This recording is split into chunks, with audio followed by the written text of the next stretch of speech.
अगर आज आप जिंदगी के ऐसे मोड़ पर खड़े हैं जहां न पीछे जाना सही लग रहा है और न आगे बढ़ने की हिम्मत जुट पा रही है, तो ये चर्चा आपके लिए है। क्योंकि ये कोई कहानी नहीं है, ये हर इंसान की जिंदगी का एक ऐसा सबक है जो कभी न कभी किसी न किसी मोड़ पर हर इंसान की जिंदगी में जरूर आता है। नमस्कार दोस्तों, मैं आपकी दोस्त कोमल, और आज हम साथ मिलकर एक नई यात्रा की शुरुआत करने जा रहे हैं। एक ऐसी यात्रा जो बाहर की दुनिया नहीं, बल्कि हमारे भीतर की लड़ाई को समझने की कोशिश करेगी। आज हम शुरुआत करेंगे उस अध्याय से जो किसी की जिंदगी में आ चुका है और किसी की जिंदगी में आने वाला है।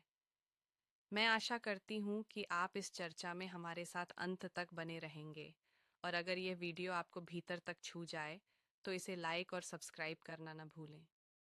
तो आइए, आज हम शुरुआत करते हैं श्रीमद् भगवद गीता के प्रथम अध्याय से, अर्जुन विषाद योग।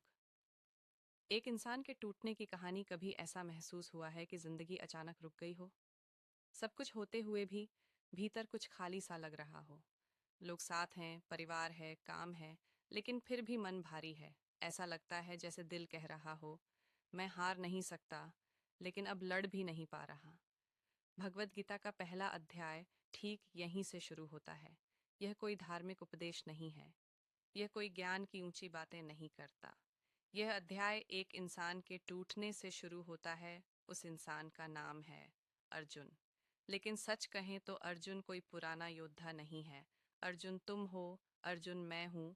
अर्जुन हर वो इंसान है जो जिंदगी के किसी मोड़ पर खड़ा होकर कहता है, मुझसे अब ये नहीं हो पा रहा।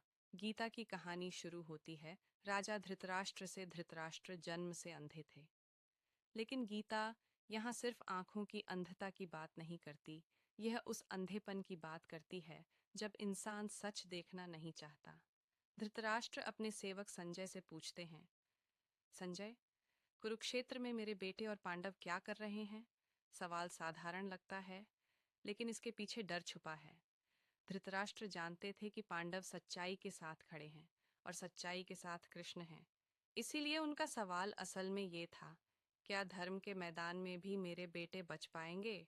आज हम सब धृतराष्ट्र बन जाते हैं जब कोई बड़ा फैसला लेने से पहले पूछते हैं, यार, अगर ये किया तो नुकसान तो नहीं होगा? अगर सच बोल दिया तो रिश्ता टूट तो नहीं जाएगा? हम प्रक्रिया से नहीं डरते, हम नतीजे से डरते हैं। अब दृश्य बदलता है। युद्ध भूमि पर दुर्योधन, जिसे हम अक्सर खलनायक कहते हैं, वो भी डर रहा है। उसके पास बड़ी सेना है, लेकिन उसके भीतर स्थिरता नहीं है।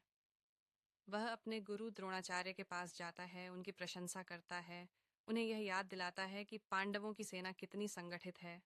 दुर्योधन बुरा है, लेकिन वह भावनाओं से खाली नहीं है। उसके भीतर भी असुरक्षा है। और फिर कहानी अर्जुन पर आती है। अर्जुन अपने रथ पर बैठा है, साथ में कृष्ण है। अर्जुन कृष्ण से कहता है, हे कृष्ण, मेरा रथ दोनों सेनाओं के बीच ले चलो। मैं देखना चाहता हूं कि मुझे किन से युद्ध करना है। शायद अर्जुन सोच रहा था कि सामने दुश्मनों को देखकर उसके भीतर जोश आएगा, क्रोध आएगा, लड़ने की ताकत आएगी। लेकिन हुआ इसका उल्टा। जब अर्जुन ने सामने देखा तो उसने दुश्मन नहीं देखे, उसने देखा भीष्म पितामह, जिन्होंने उसे बचपन में गोद में खिलाया था। द्रोणाचार्य, जिन्होंने उसे धनुष चलाना सिखाया था। अपने रिश्तेदार, अपने मित्र, वो लोग जिनके साथ उसने जिंदगी जी थी। और वहीं अर्जुन के भीतर कुछ टूट गया। यहीं से गीता हमारे जीवन से जुड़ती है। हम सोचते हैं कि हमारे दुश्मन बाहर होते हैं, ऑफिस के लोग, समाज, हालात। लेकिन गीता कहती है सबसे मुश्किल लड़ाई अपनों के खिलाफ होती है। अर्जुन योद्धा था, लेकिन वह इंसान भी था। धर्म कहता था लड़ो, दिल कहता था ये मेरे अपने हैं। फिर अर्जुन का शरीर प्रतिक्रिया देने लगता है। वह कहता है, मेरा शरीर कांप रहा है, मेरे हाथों से धनुष फिसल रहा है, मुंह सूख रहा है, मेरी बुद्धि भ्रमित हो रही है। यह कमजोरी नहीं है, यह पैनिक अटैक है। आज भी जब कोई इंसान बहुत बड़े दबाव में होता है तो उसका शरीर पहले हार मान लेता है। दिल तेज धड़कता है, हाथ ठंडे पड़ जाते हैं, दिमाग सुन्न हो जाता है। अर्जुन डरपोक नहीं था, लेकिन उस पल उसका मन उसके शरीर पर काबू खो चुका था। अब अर्जुन तर्क देने लगता है। वह कहता है, राज्य किस काम का, सुख किस काम का, अगर अपने ही लोग मर जाएं तो जीत कैसी। वह कहता है, मैं यह सब छोड़ देता हूँ। यह बहुत खतरनाक मोड़ है, क्योंकि यहाँ अर्जुन सच नहीं बोल रहा, वह अपने डर को धर्म का नाम दे रहा है। आज हम भी ऐसा ही करते हैं। हम कहते हैं, मैं ये नौकरी नहीं कर रहा क्योंकि मुझे शांति चाहिए, लेकिन भीतर डर होता है असफल होने का। हम कहते हैं, मैं रिश्ता छोड़ रहा हूँ क्योंकि ये सही नहीं है, लेकिन असल में हम जिम्मेदारी से भाग रहे होते हैं। अर्जुन भी भागना चाहता है, और अंत में अर्जुन अपना धनुष नीचे रख देता है। यह सिर्फ हथियार गिराना नहीं है, यह जिम्मेदारी छोड़ना है।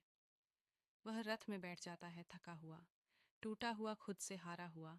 यहीं भगवद गीता का पहला अध्याय समाप्त होता है।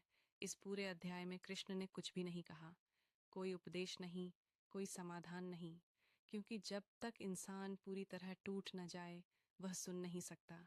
अर्जुन अब सुनने के लिए तैयार है।